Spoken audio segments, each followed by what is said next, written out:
Panama খাল দখল করা, গ্রিনল্যান্ড কেনা, কানাডাকে যুক্তরাষ্ট্রের অঙ্গরাজ্য বানানোর ইচ্ছা, বিদেশি ব্যবসা প্রতিষ্ঠানের ওপর অধিক কর আরোপের হুমকি। নির্বাচনে জেতার পর থেকেই ট্রাম্পের হুমকি ধামকিতে যেন অস্থির পুরো বিশ্ব।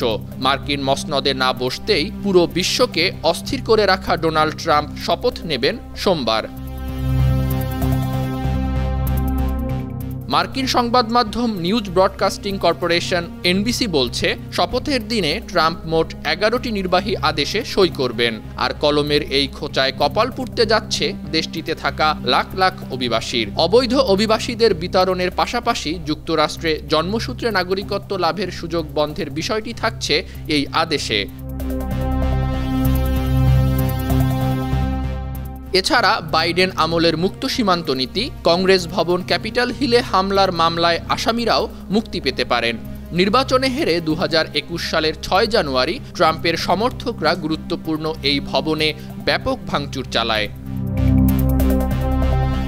এনবিসির প্রতিবেদনে আরও বলা হচ্ছে, 5 নভেম্বরের নির্বাচনের ঠিক কয়েকদিন আগে নিউ ইয়র্ক সিটিতে একটি নির্বাচনী জনসভায় অংশ নিয়েছিলেন ট্রাম্প। সেখানে ট্রাম্প প্রতিজ্ঞা করেন, অপরাধীদের যুক্তরাষ্ট্র থেকে বের করে দেওয়ার জন্য মার্কিন ইতিহাসে সবচেয়ে বড় বিতরণ কর্মসূচি চালু করবেন।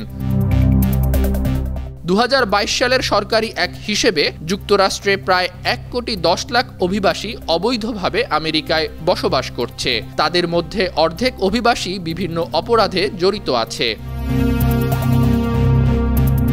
এছাড়া গেল নভেম্বরে এনবিসির এক অনুষ্ঠানে ডোনাল্ড ট্রাম্পকে গণবিতরণের মতো এত বড় একটি কর্মসূচির খরচ নিয়ে প্রশ্ন করা হয়েছিল। জবাবে ট্রাম্প বলেন, ব্যয়ের বিষয়টি এখানে মুখ্য নয়। সেই একই মাসে ট্রাম্প সামাজিক যোগাযোগ মাধ্যমে একটি পোস্ট দিয়ে জানান, গণবিতরণ কর্মসূচি সফল করতে জাতীয় জরুরি অবস্থা জারির পাশাপাশি সামরিক বাহিনীকে ব্যবহার করা হবে।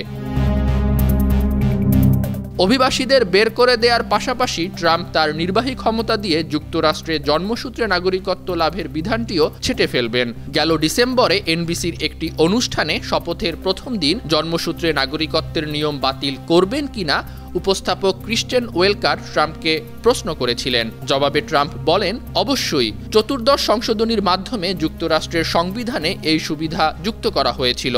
তবে এই নিয়ম বাতিলে কিছুটা আইনি জটিলতায় পড়তে পারেন ট্রাম্প। আন্তর্জাতিক ডেস্ক, 52 টিভি।